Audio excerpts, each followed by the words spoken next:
modifier nos relations au travail, au transport, aux consommations et forcément au tourisme. La vision, c'est que des tendances déjà amorcées avant crise prennent de l'ampleur et on va voir aujourd'hui ce qu'on peut observer à travers les 2 premières saisons touristiques 2020 et 2021. On présentera rapidement le marché de l'investissement et les différents acteurs par segment, les attentes de ces investisseurs et le rôle de la plateforme ITS, Investissement Tourisme en Savoie, qui vise essentiellement effectivement à accueillir ces investisseurs. Donc je passe la parole à Alice Loga de l'agence Alpine des Territoires, Agathe, qui va nous présenter le dispositif. Merci beaucoup Vincent. Bonjour à tous. Donc ce dispositif, il est né il y a 3 ans. L'idée de cet outil est née face au constat du manque d'outils justement des collectivités face à la problématique des friches touristiques et aussi des lits froids. Donc on a cherché ensemble, donc avec Auvergne-Rhône-Alpes Entreprises, le PFL et puis la SAS, donc qui se présenteront juste après. On a cherché ensemble donc un outil et on est tombé sur Geolink. Voilà, donc on a ensemble bâti ITS. ITS a plusieurs objectifs. La première, c'est bien sûr d'aider les collectivités savoyardes dans leur démarche de transmission-reprise des biens touristiques en les mettant en relation avec des investisseurs, des opérateurs ou des gestionnaires. C'est aussi de faciliter l'aboutissement de projets touristiques stratégiques. Et donc, plus globalement, l'idée, c'était de soutenir la vitalité touristique des territoires en favorisant l'investissement et notamment les investissements là où c'est compliqué. Donc, cette plateforme, bien évidemment, elle s'adresse à l'ensemble des collectivités territoriales de Savoie, qu'elles soient directement, alors idéalement, c'est quand elles sont propriétaires, mais vous pouvez très bien nous faire remonter des biens que vous connaissez et qui sont susceptibles d'être mis sur le marché, que vous jugez stratégiques, qui doivent être maintenus dans une vocation touristique. Voilà. Donc, je vais laisser rapidement mes collègues présenter leurs différentes structures. Peut-être on va commencer par Auvergne-Rhône-Alpes Entreprises. Oui, bonjour à tous. Je représente avec Caroline Personnaz, ma collègue Auvergne-Rhône-Alpes Entreprises. C'est une agence économique régionale de développement économique qui accompagne principalement les entreprises industrielles et de services dans leurs projets de développement. On est représenté dans quasi tous les départements d'Aura. Il y a une douzaine d'antennes. Pour ce qui concerne la Savoie, on a notre siège, on va dire, à Savoie Technolac au Bourget-du-Lac, mais on a également un bureau dans l'avant-pays savoyard, en Maurienne, et également en Tarentaise, et plus spécifiquement sur Albertville. Donc nous, on a décidé effectivement, comme vient de le dire Alice, de participer à ce projet parce que nous, on peut accompagner des porteurs de projets qui souhaitent reprendre n'importe quel type de bien. Parce qu'on a un accompagnement au niveau financier, on a aussi des collègues qui sont spécialisés dans tout ce qui est recrutement. Donc voilà, c'était aussi pour nous d'apporter notre pierre à l'édifice. Voilà.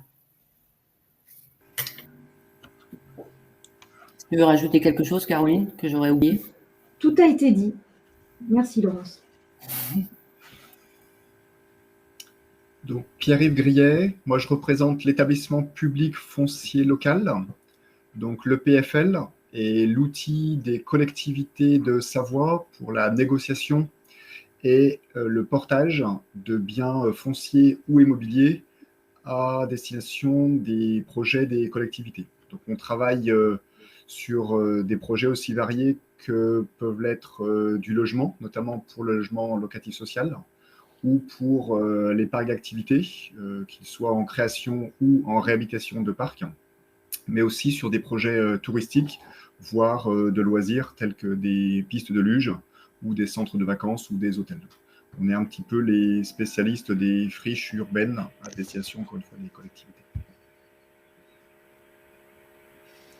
Moi, je suis chargé de présenter Yann Pidou, qui est le responsable du service foncier de la société, la SAS, la SEM d'aménagement du département de la Savoie. Il n'a pas pu être présent avec nous cet après-midi. Voilà, la SAS, c'est la SEM d'aménagement du département. L'actionnariat est majoritairement détenu par des collectivités locales et des partenaires institutionnels comme la Caisse des dépôts. Et sa vocation est d'accompagner les collectivités dans leurs projets immobiliers, mais de toute nature, la création de ZAC, de lotissements, construction de bureaux, de logements, d'ateliers, d'équipements publics et d'infrastructures touristiques. Voilà, maintenant, si vous permettez, on va juste vous poser rapidement quelques questions. C'est une enquête en 3 questions. Je vais vous demander d'y répondre et ça nous permettra de valider votre niveau de connaissance de l'outil et de son fonctionnement. Donc, il y a 3 questions, c'est très rapide. La première, effectivement, c'est sur connaissiez-vous l'existence de la plateforme ITS?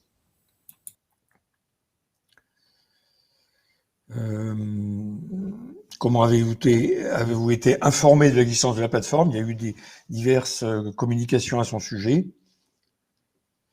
Et la dernière question, qui est vraiment le cœur de la problématique, c'est de savoir est-ce que vous avez connaissance de biens immobiliers, fonciers ou affaires à reprendre qui pourraient figurer sur cette plateforme, donc qui, je le rappelle, fait la promotion de biens à vocation touristique en Savoie.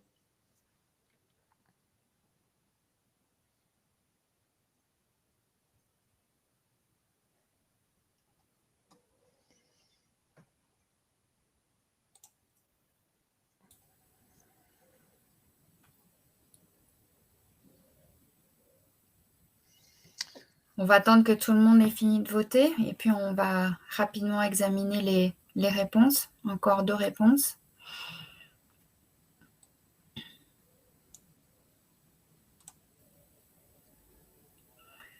Bon, globalement, c'est quand même ce qui se détache, c'est que globalement, vous ne connaissiez pas la plateforme, d'où l'intérêt de ce webinaire aujourd'hui. Et c'est d'autant plus intéressant pour nous que voilà, l'idée, c'est que cet outil serve le plus possible. Donc, c'est parfait. Ça nous renforce dans l'utilité d'être là ce soir avec vous. Avez-vous été informé de l'existence de la plateforme ITS? Comment? Donc, par mail. Donc, je suppose que c'est suite à l'invitation à ce webinaire, certainement. Et puis, avez-vous connaissance d'un bien pouvant figurer sur la plateforme? Donc, sur les 2 personnes qui ont répondu oui ou peut-être, merci de mettre une petite note dans les commentaires. Comme ça, on reviendra vers vous un peu plus tard pour voir avec vous. Ou alors, prenez contact avec n'importe laquelle des 4 structures quand vous le souhaiterez pour voir comment on peut vous accompagner. Dans tous les cas, même si vous avez un doute, n'hésitez pas à venir nous contacter par n'importe quelle entrée, hein, ça arrive tout au même endroit. On vous dira si ça relève de ITS ou pas, hein, donc surtout n'hésitez pas, on est là pour vous aiguiller. Donc je propose qu'on enchaîne tout de suite avec la suite de la présentation.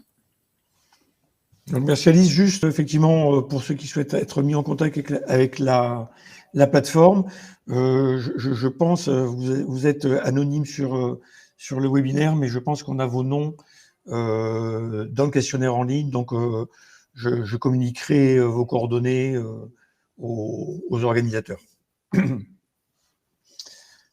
Pour revenir rapidement sur la présentation, le contexte post-crise, mutation profonde ou temporaire, il est évident aujourd'hui que le contexte sanitaire a relancé des tendances qui étaient déjà en cours, mais il a aussi créé un contexte particulier, notamment donc, des évolutions en termes de destination des touristes français qui ont donc majoritairement été contraints de rester en France, enfin contraints certains pour leur plus grand bonheur, et qui ont découvert les beautés du tourisme en France.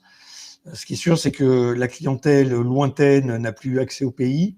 La clientèle européenne, de manière un peu plus contrôlée, et effectivement avec des répercussions importantes sur le type de fréquentation et les produits recherchés.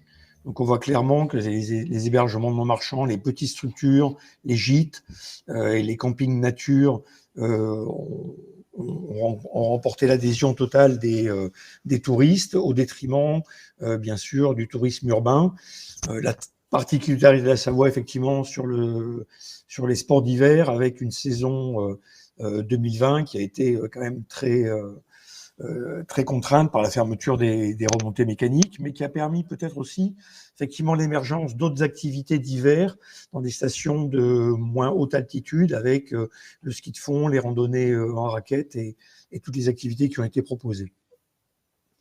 Les évolutions en termes de comportement aussi, on a vu que les visiteurs, que ce soit sur la saison hivernale comme estivale, ont allongé leur séjour avec un ticket moyen légèrement supérieur, et puis fondamentalement un besoin de qualité clairement exprimé sur la qualité des séjours, la qualité des prestations, que ce soit l'hébergement, l'alimentation et les activités proposées.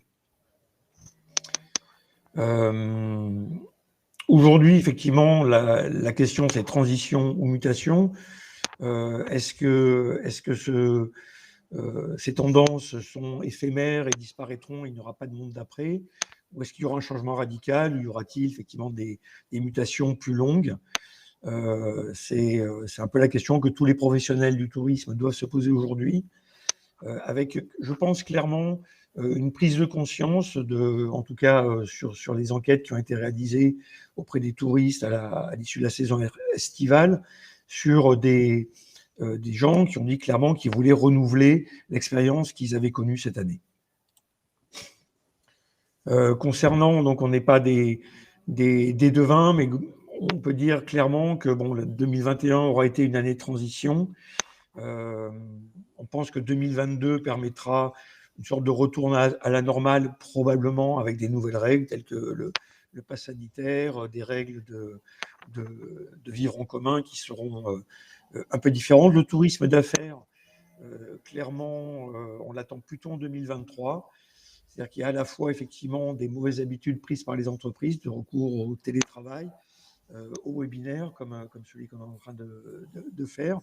Et puis, seuls peut-être des grands événements comme les JO ou la Coupe du Monde du rugby pourraient effectivement revenir massivement les touristes étrangers en Europe. Il y a eu un événement jeudi dernier au Palais de la Marine qui est organisé par le président Macron avec les principaux investisseurs nationaux et le tourisme qui avait capté 15 milliards d'investissements en 2019, avait vu ce chiffre réduit de 60% en 2020. Donc on voit qu'on repart quand même assez bas par rapport, et de même que la fréquentation qui était de 90 millions, je crois, de touristes en France, était tombée à 40 millions en 2021.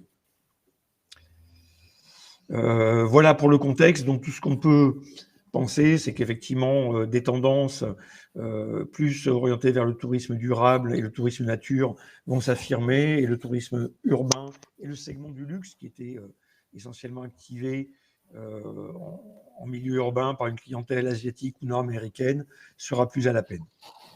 Voilà, nous allons passer maintenant à la présentation de la vision du marché sur lequel travaille GeoInc au bénéfice de la plateforme, c'est-à-dire le marché de l'investissement dans le tourisme, ses différents segments et ses différents acteurs. Et pour ça, je passe la parole à Romain. Alors voilà, le but, c'est de vous présenter rapidement les types de produits sur lesquels on travaille et les projets que l'on peut avoir.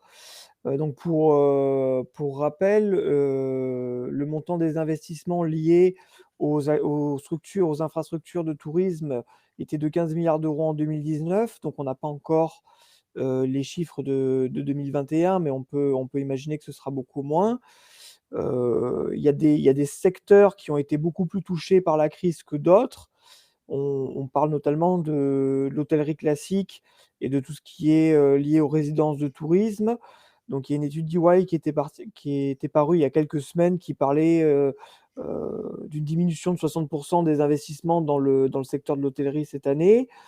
Donc avec les résidences de tourisme, donc ce sont les 2 segments qui sont le plus touchés, comme l'a évoqué Vincent, en raison de l'arrêt des flux de clientèle internationale et de tout ce qui est lié à l'hôtellerie d'affaires.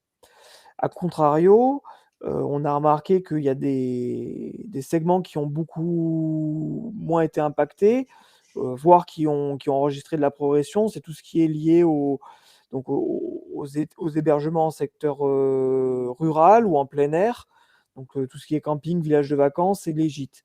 Donc ça peut s'expliquer par le fait que n'ayant pas la possibilité de voyager à l'étranger, les touristes français en fait sont restés sur des destinations intra-régionales et ont privilégié voilà, soit des gîtes parce qu'ils avaient la possibilité de les privatiser totalement et d'y aller avec des personnes qu'ils connaissaient, soit des hébergements d'hôtellerie de plein air parce qu'il y a beaucoup moins cet effet d'agglutinement et on a moins la pression en fait du contexte sanitaire. Donc maintenant, je vais vous présenter les acteurs de l'investissement. Donc ça, c'est le point de vue de Geolink. Donc cette année, on a dépassé, on a détecté un peu plus de 200 projets. On a 25% des porteurs de projets qui sont des indépendants. Donc on considère comme indépendants d'anciens salariés du secteur du tourisme qui veulent se mettre à leur compte, ou des entrepreneurs qui ont déjà une société qui n'est pas dans le domaine du tourisme, qui vont généralement vendre et ils vont chercher donc à mettre ces capitaux à profit pour relancer une affaire et là ils se reconvertissent dans l'hôtellerie. Le deuxième segment sur lequel on travaille beaucoup, donc c'est les professionnels exploitants, c'est les groupes nationaux, donc des enseignes enfin des groupes nationaux ou internationaux, ce sont des enseignes dont c'est le métier d'exploiter des structures touristiques. Ils en ont déjà plusieurs, généralement dans plusieurs régions, voire dans plusieurs pays.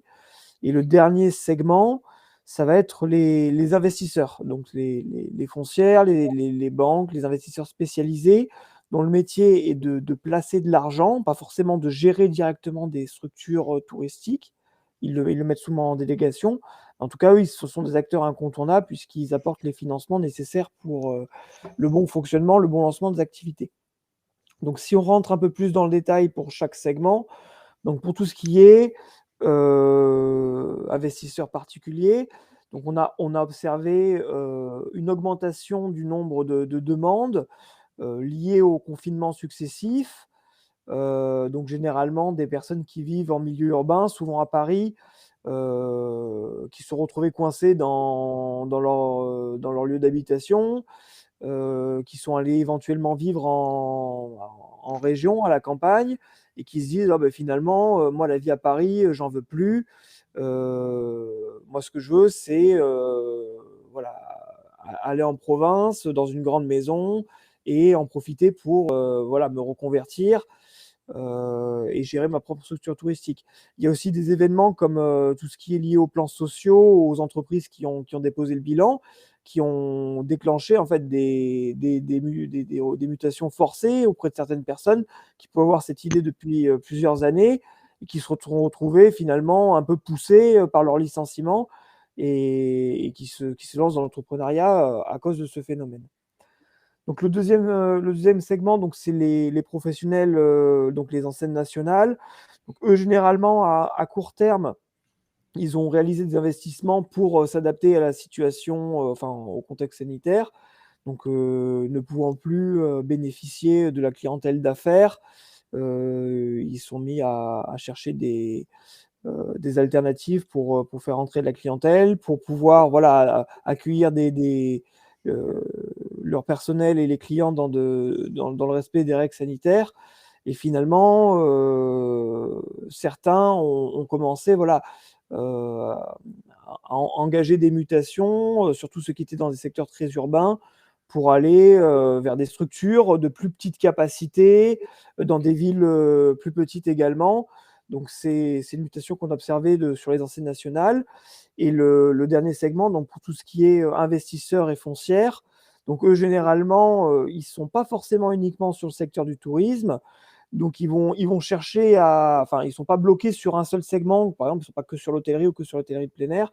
Donc, généralement, ils vont chercher à aller vers des produits qui sont moins sensibles à la crise. Donc, on a observé beaucoup de mutations au niveau de l'hôtellerie de plein air.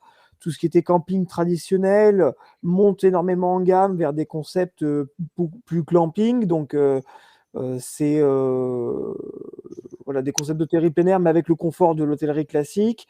On a vu des nouveaux modèles évoluer comme le Workspitality, qui vise à proposer voilà, des hôtels à mixer avec des espaces de travail pour permettre aux gens qui se mettent en télétravail justement de ne pas forcément rester chez eux.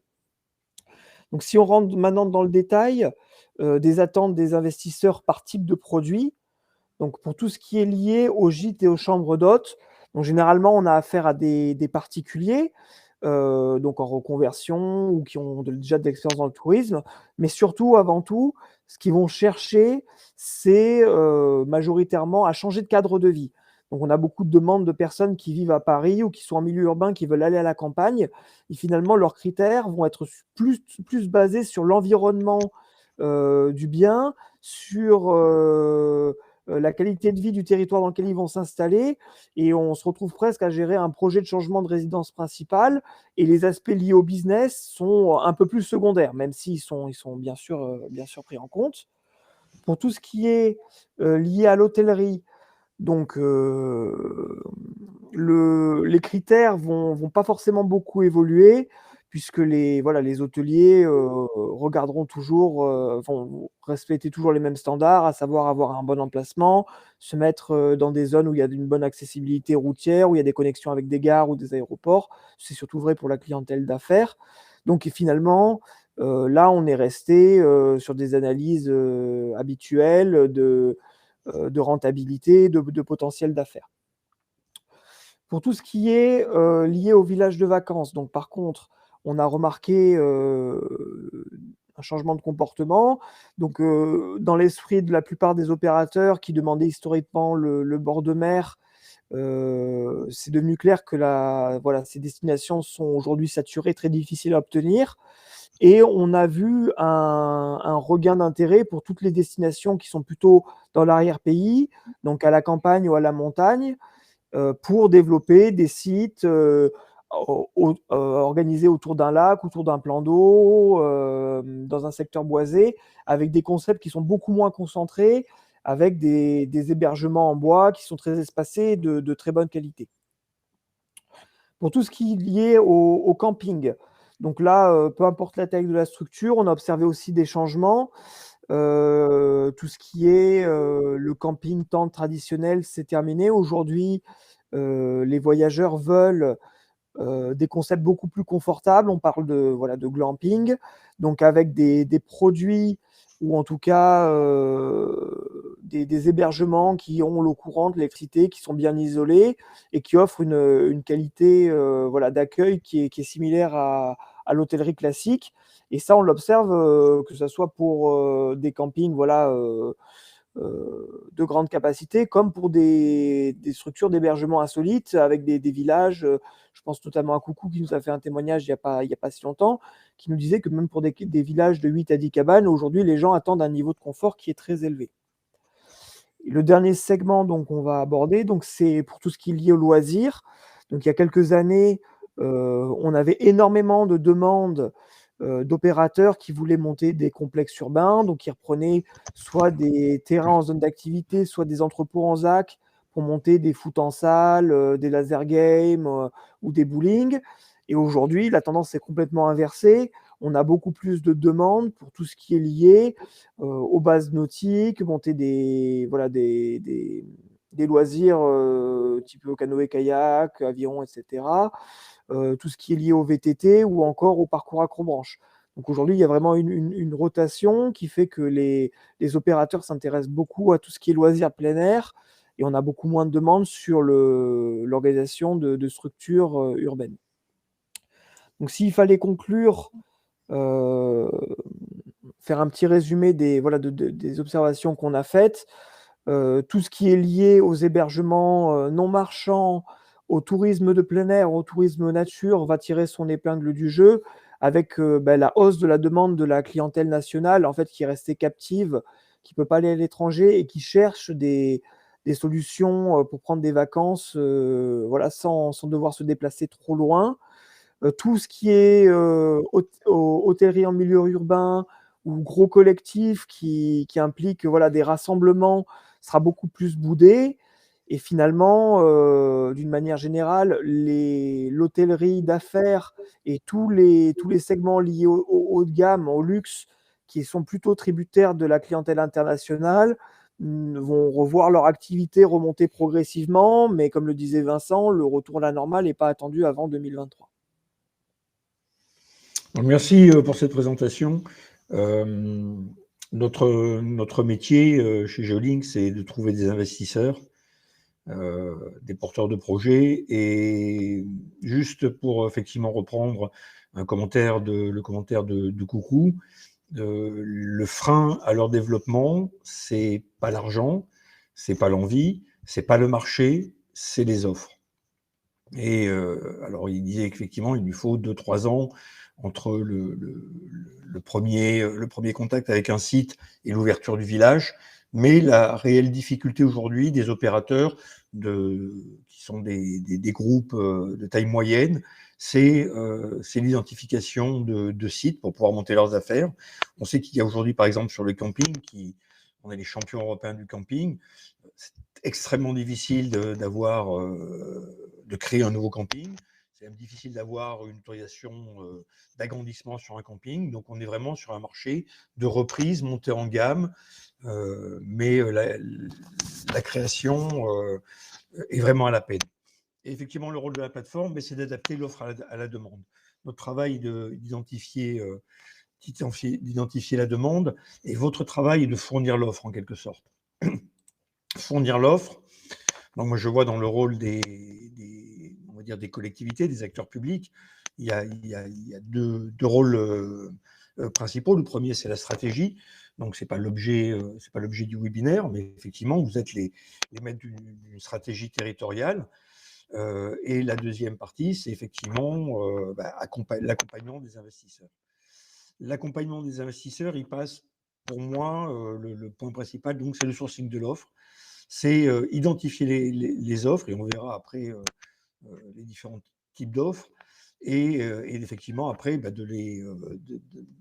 d'en vérifier la disponibilité, les conditions de cession, d'acquisition, ainsi de suite, et de les présenter. De les présenter à des investisseurs. Les présenter, ce n'est pas uniquement d'envoyer un plan de cadastre, mais c'est d'envoyer effectivement un document très, très complet qui va de manière exhaustive présenter le territoire, l'offre en elle-même avec ses contraintes, ses moyens d'accès, ses chiffres de fréquentation, les chiffres les curiosités à proximité, ainsi de suite. Et puis effectivement, donc le foncier, qui est donc effectivement souvent l'origine de projets créés à nihilo, qui sont généralement des projets un peu structurants pour les territoires et qui ont besoin d'une offre foncière.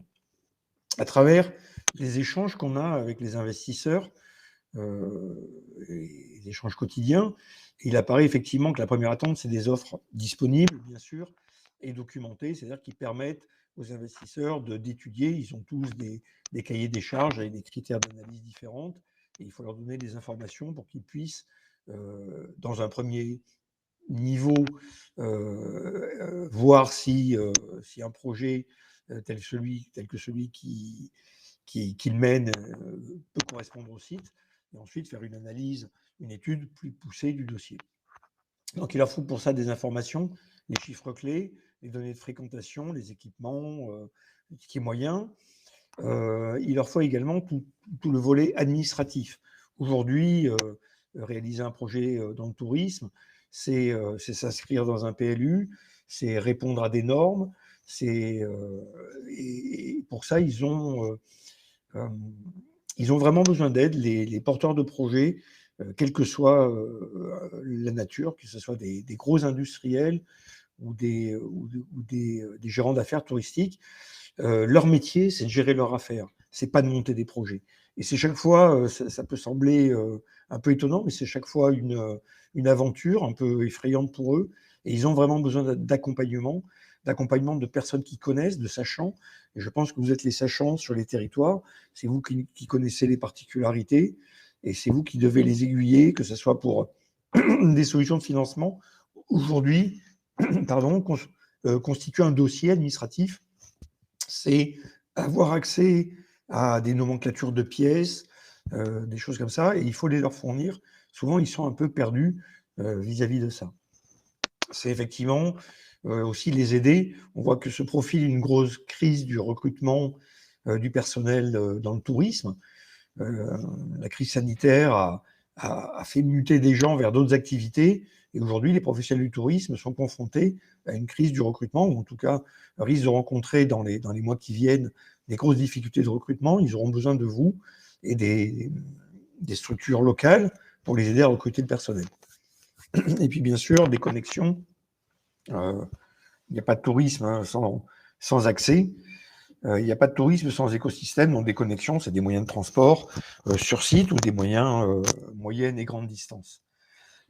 L'inscription dans des écosystèmes, je vais juste l'illustrer par une réalisation qui a été faite en Alsace, dans le Grand Est.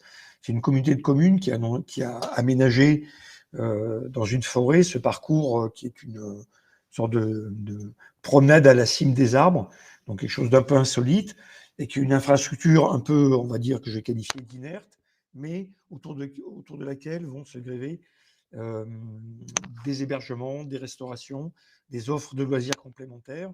Et c'est vraiment dans cet esprit d'écosystème que les investisseurs veulent s'inscrire, c'est-à-dire pas uniquement ouvrir un parc de loisirs ou un hébergement dans un endroit donné, mais venir compléter une chaîne de valeur dans le tourisme à un endroit donné. Une idée, effectivement, le ministère de l'économie a lancé les sites clés en main pour l'industrie afin de réindustrialiser la France. Ne pourrait-on pas imaginer des offres de sites clés en main à l'échelle du tourisme avec des procédures administratives anticipées, que ce soit sur l'identification du foncier, le classement, le PLU, les formalités administratives, la volonté politique et l'acceptation des populations à accueillir un projet d'hébergement touristique. On a tous en mémoire l'échec de Center Parc en Isère, qui avait été probablement insuffisamment préparé et qui, après 3 ans d'études et de bagarres locales, s'est conclu par un retrait de l'investisseur. Que de temps perdu, que d'énergie gaspillée, si les choses avaient été un peu anticipées. Et puis enfin, les thématiques, c'est important. Aujourd'hui, les touristes répondent de plus en plus à des thématiques, que ce soit le no-tourisme, la gastronomie, le cyclotourisme, le bien-être, la balnéothérapie, le thermalisme. Donc effectivement, d'inscrire sous forme de parcours, sous forme d'offres structurées, des thématiques dans lesquelles le touriste va se reconnaître et pouvoir effectivement dire voilà une destination qui m'intéresse et du coup faire venir les investisseurs. Un point qui peut vous concerner, c'est les reprises d'activité. Donc là, on va parler des reprises d'affaires, essentiellement des hébergements ou des offres d'hébergement-restauration. Là, l'expérience prouve qu'il faut anticiper, et plus l'anticipation aura été bonne, plus la reprise sera facile. Alors, c'est plutôt l'apanage des CCI, c'est compliqué, c'est toujours des sujets un peu secrets, mais c'est vous qui êtes au cœur des territoires et qui êtes le plus à même d'avoir des informations sur des affaires qui, pour des raisons générationnelles ou autres, pourraient être cédées. Et effectivement, c'est important de pouvoir anticiper. Alors, anticiper... parce qu'une affaire qui est fermée depuis plusieurs mois, voire plusieurs années, c'est beaucoup plus compliqué à reprendre. Et puis anticiper dans la présentation de l'offre aujourd'hui, la mise en valeur, bien sûr. Et puis là aussi, on est sur un accompagnement. Un repreneur va demander des bilans, va demander un certain nombre de documents et pouvoir accompagner le cédant dans la constitution de ce dossier de reprise. Et la plateforme ITS a pour vocation, effectivement, après, de mettre en valeur ce type d'offre. Dernier point. Donc, c'est un peu, comment dirais-je, un inventaire à l'après-vert pour récapituler les attentes des investisseurs. La plateforme ITS aujourd'hui est en mesure, par exemple, de relayer des appels à candidature, des appels à projets ou des appels dans le cadre de DSP. Ça vous permet effectivement d'analyser, de récupérer un certain nombre de propositions d'investisseurs et de garder la meilleure. Donc le relais d'appel à candidature est une solution proposée par la plateforme. Les opérations de mise en réseau, donc aujourd'hui, effectivement, on est en mesure de faire venir à l'occasion d'un webinaire un investisseur qui présente son cahier des charges et exprime clairement ce qu'il attend des territoires de Savoie pour s'y implanter. La mise en valeur du territoire, aujourd'hui à travers la plateforme ITS, les bassins, tous les bassins savoyards sont détaillés, représentés avec leurs particularités, afin de capter les investisseurs qui vont s'intéresser soit du tourisme en station, soit du tourisme plus campagne, soit du tourisme en bord de plan d'eau, ainsi de suite. Je reviendrai rapidement effectivement sur les prestations d'experts. Aujourd'hui, donc, il y a une structure, c'est Agathe, qui propose des solutions d'ingénierie touristique, mais c'est effectivement, on a des demandes d'investisseurs qui ont besoin d'être accompagnés. Ça va du business plan à l'étude de marché, et ça passe par des études plus techniques sur des bâtiments, des rénovations, des remises à niveau, de remises aux normes. En résumé, je dirais ce que la plateforme attend de vous pour bien fonctionner, c'est des offres effectivement variées, des offres bien documentées et des offres disponibles. Elle a pour vocation de mettre en place un processus d'accueil de suivi des investisseurs. C'est un peu l'articulation entre l'investisseur et le territoire.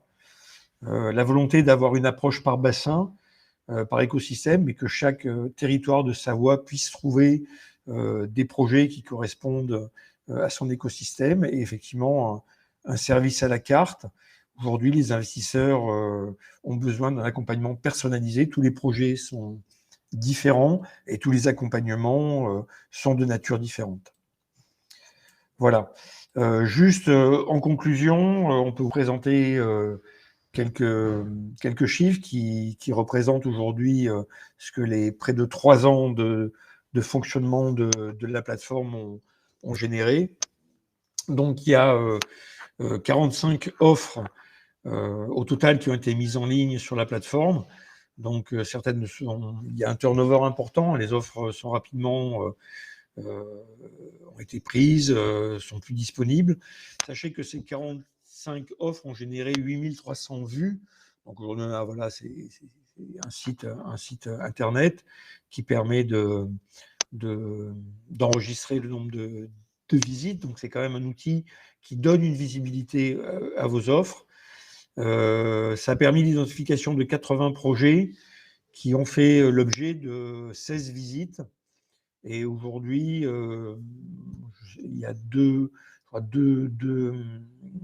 affaires qui sont confirmées, qui sont conclues, et quelques-unes aussi, une ou deux, je crois, qui sont en cours de conclusion. Donc les résultats aussi prouvent que ce soit en termes de projet qu'en termes de visite, la plateforme fonctionne bien, mais elle a vraiment besoin d'offres. Et j'espère que ce webinaire vous permettra d'apporter au pot ce que vous avez sur vos territoires et d'enrichir les offres de la plateforme.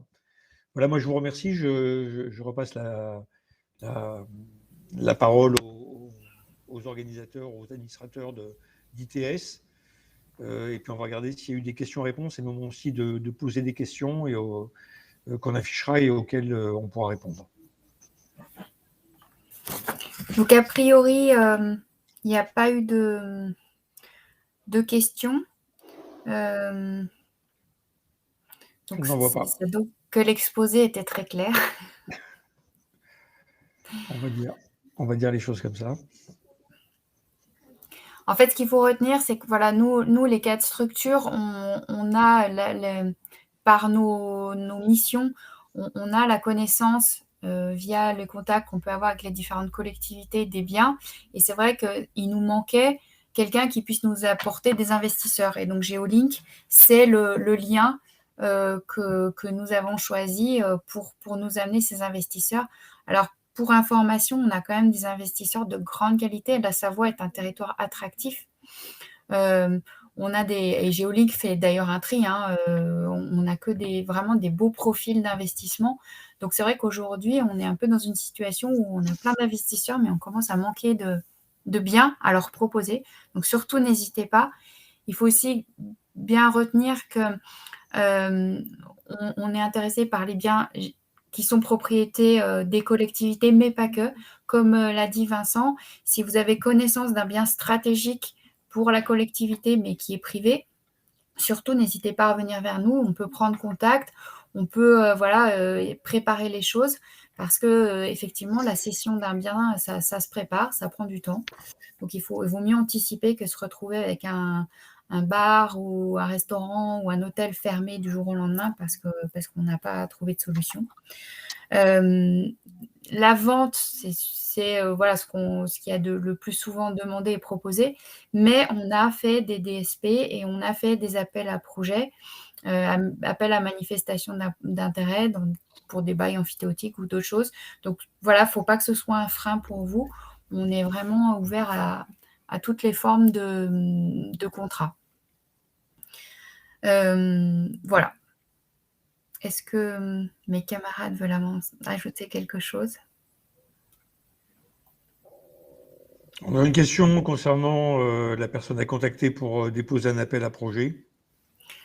Alors, vous pouvez rentrer via n'importe quelle structure, soit Auvergne-Rhône-Alpes Entreprise en contactant Caroline ou Laurence, soit via le PFL avec Pierre-Yves Grillet, la SAS Yayan Pidou ou alors Agathe par moi-même. Voilà. Donc, n'importe laquelle de ces 4 structures vous répondra de manière satisfaisante. Après, si vous avez déjà des contacts dans une de ces 4 structures, peut-être rentrer par là. Sinon, voilà. Tout arrivera à bon port. Et est-ce que ça fonctionne pour les reprises de colonies de vacances? Bien sûr. Bien J'ai sûr. eu une demande hier pour une colonie de vacances. On a des gens qui recherchent des colonies de vacances aussi. Même si, voilà, il y a plein de gens qui cherchent des colonies de vacances aujourd'hui. Donc, n'hésitez pas. D'ailleurs, petite précision, pour faire des colonies de vacances ou pour faire autre chose? Aussi. On a aussi des gens qui veulent faire des colonies de vacances. Voilà.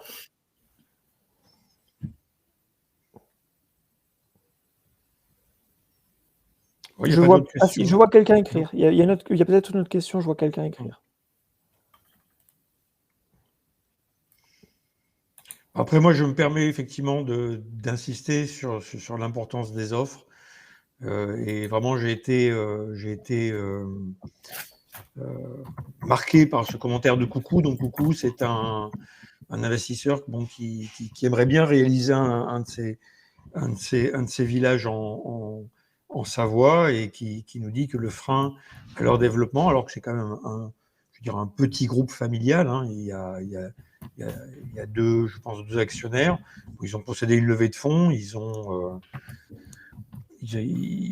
4 ou 5 villages aujourd'hui actifs en France et ils ont un plan de développement qui consisterait à en construire 2 supplémentaires par année.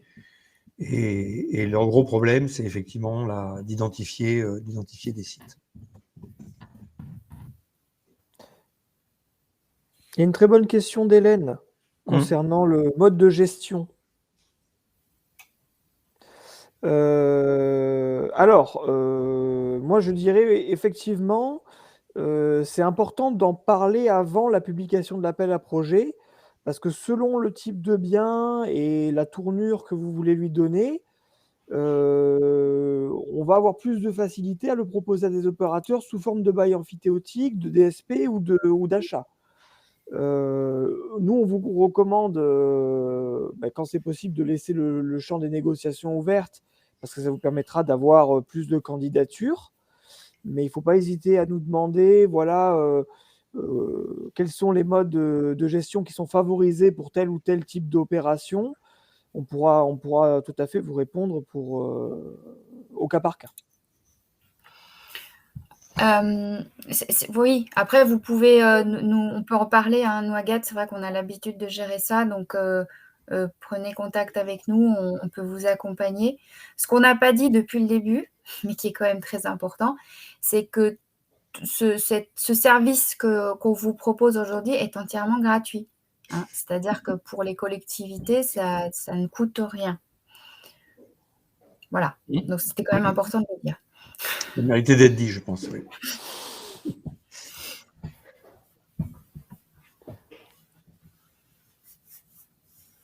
Il y a une autre question, je pense, où...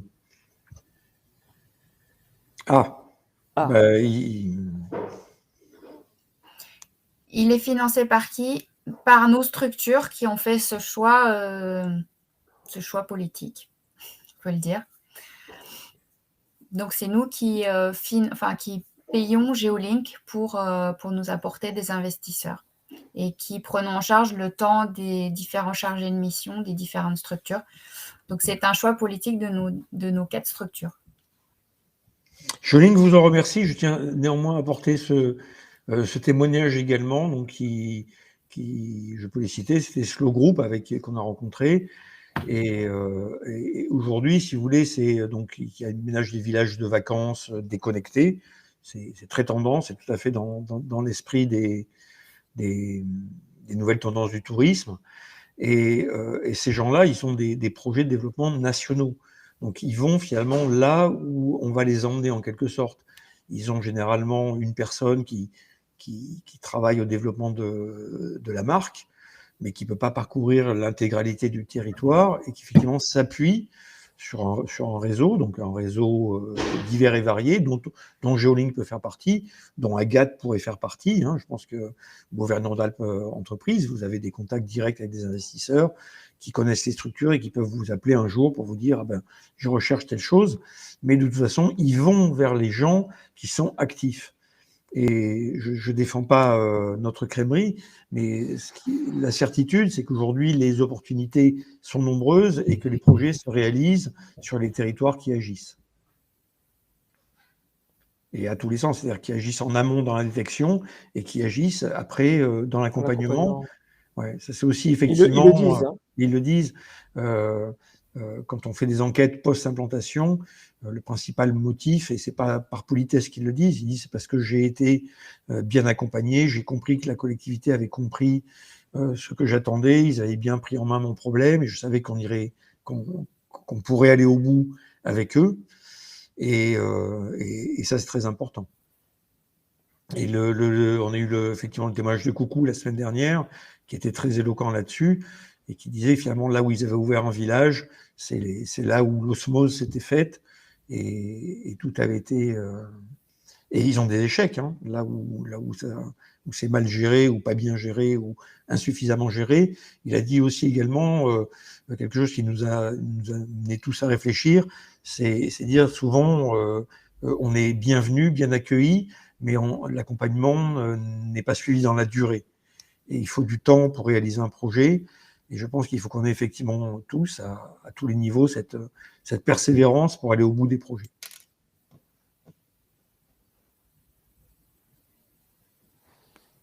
Alors, je vais afficher une nouvelle question.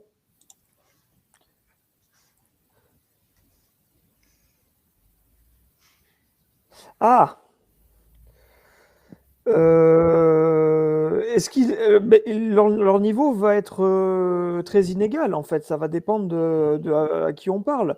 Il va y avoir des opérateurs qui ont déjà monté des opérations en montagne, en Savoie ou ailleurs, avec qui voilà, les contraintes techniques seront déjà acquises, et il y en a d'autres qui demanderont beaucoup plus d'accompagnement. Effectivement, là, du coup, il y a un travail à faire de la part des agences de développement pour faciliter les projets.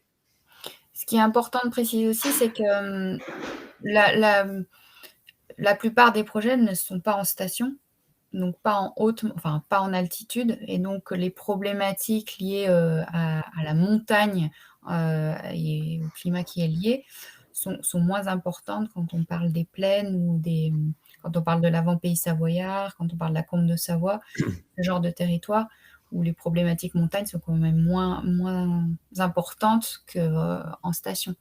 Donc, on intervient en station, mais pas que. Je dirais même principalement hors station. Oui, en fait, oui. Le marché Après, en station oui. est très naturel et il Oui. n'a pas besoin. Il n'a pas besoin d'aide. Il n'a pas besoin d'aide, tout à fait. Oui, on fait des plans d'eau et des bassins. On en cherche. Alors, on cherche. on fait surtout du plan d'eau quand c'est disponible. Non, très sérieusement, très sérieusement, il y a des recherches aujourd'hui identifiées par le biais de la plateforme d'aménagement de plans d'eau en base de loisirs. Après, je pense qu'il faut en discuter parce que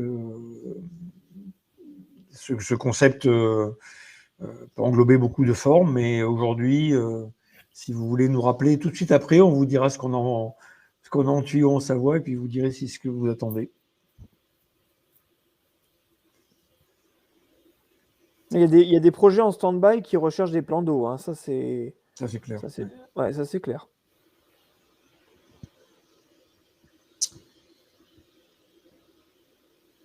Je vois pas de nouvelles questions. Ben pour ma part, de toute façon, il est bientôt l'heure de se quitter. Donc, je remercie ITS, Auvergne-Rhône-Alpes Entreprises, Agathe, le PFL, et par délégation la SAS qui n'est pas là, de nous avoir permis d'organiser ce webinaire. Et je vous laisse le mot de la fin. Merci à tous d'avoir suivi ce webinaire. Donc, il a été enregistré. Il sera disponible dès la semaine prochaine sur les différents sites internet des différentes structures. Donc, n'hésitez pas. Et puis surtout, voilà, j'ai mis dans les discussions les noms des différentes personnes avec dans les différentes structures. Donc, surtout, n'hésitez pas à revenir vers nous si vous avez des projets, si vous avez des questions. Ne vous censurez pas a priori. On vous dira si c'est possible ou pas. Voilà. Merci beaucoup.